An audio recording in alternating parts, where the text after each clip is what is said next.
Sabe quando um comentarista fala em leitura de jogo e fica aquela dúvida do que isso na prática?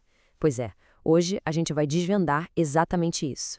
A ideia é aprender a enxergar o futebol com um olhar um pouco mais profundo, como o de um estrategista.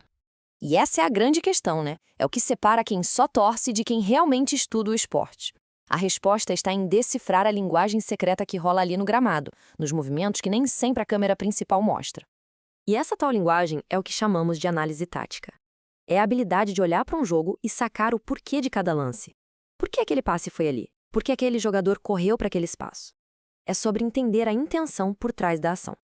Beleza, então, bora mergulhar de cabeça nisso. E vamos começar pelo ataque, tentando entender o plano de jogo ofensivo de um time, o seu projeto para chegar ao gol.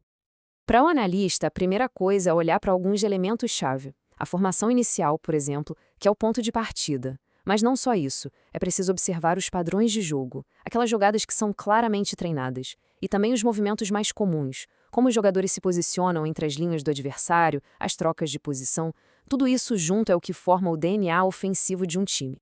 Que é um exemplo clássico. Pensa no Barcelona do Guardiola, lá por 2010. O famoso tic-tac não era só um toque de bola bonito. Era um padrão de jogo, uma jogada ensaiada e repetida à exaustão, projetada para criar chances de forma quase matemática.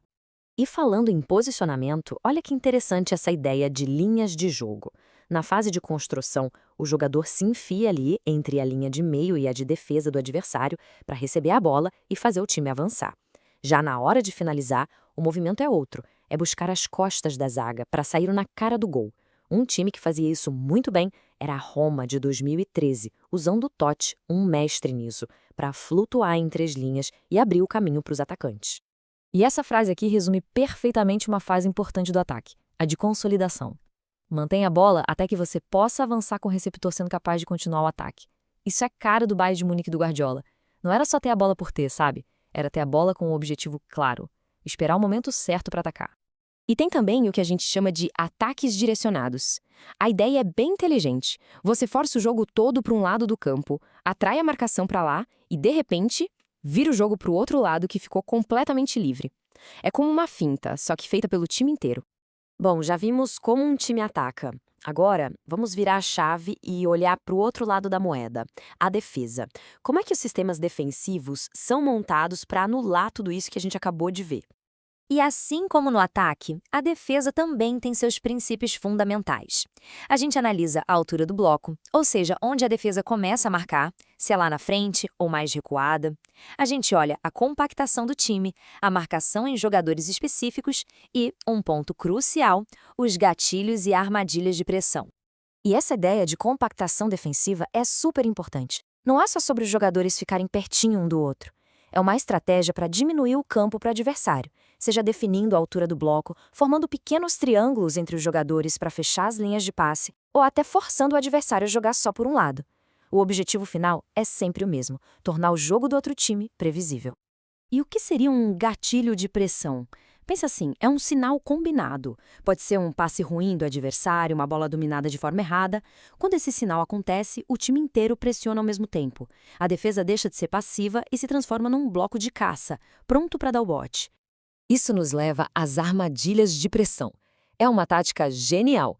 Primeiro, a defesa de propósito deixa um passe parecer fácil. Deixa um jogador livre. É a isca. O adversário faz o passe que parece óbvio. No momento em que a bola sai do pé dele, a armadilha é ativada. Vários jogadores fecham o cerco. A ideia é sufocar a jogada e roubar a bola de volta. É pura inteligência. Agora, se prepara para um conceito que parece até meio maluco: a pressão única. Imagina um defensor errando um passe de propósito. Ele toca a bola para um adversário que já está sendo vigiado de perto. No instante em que esse oponente domina a bola, 2 ou 3 marcadores já estão em cima dele. É uma ideia contraintuitiva, né? Entregar a bola para poder roubá-la de volta numa situação muito mais vantajosa. É xadrez puro. Ok, a gente já viu o ataque, já viu a defesa. E agora, como é que essa briga acontece na prática, ali no campo? É basicamente isso. O ataque propõe um desafio e a defesa tem que encontrar uma resposta. É um diálogo que dura 90 minutos. Um verdadeiro jogo de xadrez tático, onde cada peça que se move obriga o outro a reagir. Mas a análise não para por aí. O pulo do gato? Os melhores times não são só bons em atacar ou em defender. Eles são mestres nas transições, ou seja, no momento em que perdem a bola, já estão se organizando para defender, e no momento em que roubam a bola, já sabem exatamente como vão atacar. Controlar esses momentos entre as fases do jogo, aí é que está o segredo. Fica a reflexão. No próximo jogo que a gente for assistir, será que o olhar vai continuar focado só em quem está com a bola? Ou será que, de repente, vamos começar a enxergar as formações se movendo, os gatilhos de pressão sendo ativados, os padrões se desenhando, enfim, o fascinante jogo que acontece por trás da bola?